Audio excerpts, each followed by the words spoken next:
Hello friends, good morning. শুভ নবমী, শুভ মহানবমী শুভেচ্ছা সবাইকে সকাল সকাল জানিয়ে আমার ব্লগটি আরম্ভ করলাম। চলো, তোমাদের পুজো কেমন কাটছে এটা কমেন্টস করে জানিও। কালকে আমরা সন্ধ্যাবেলা বেরোতে পারিনি, খুব টায়ার্ড ছিলাম সন্ধি পুজো আর অষ্টমী পুজো দেখে, তাই রাতে আর বেরোতে পারিনি। আজকে চেষ্টা করব বেরোনোর।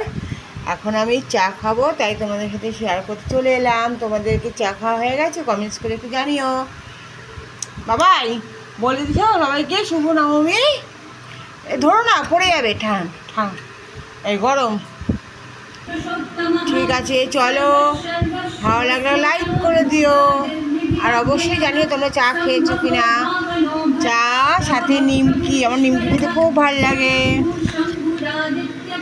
আর সাথে চিড়ে ভাজা। আজকের বিস্কিট নিইনি, নিমকি দিয়ে চা দিয়ে চিড়ে ভাজা দেখাবো।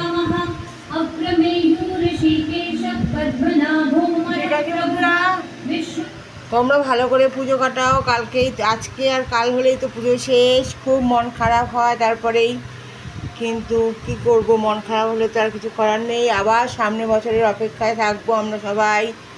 চলো, টাটা, ভালো থেকো, সুস্থ থেকো, সাবধানে থেকো। ভালো লাগলে লাইক করে দিও, যারা নতুন দেখছি চ্যানেলটি প্লিজ সাবস্ক্রাইব করে দিও আর ফলো করে দিও।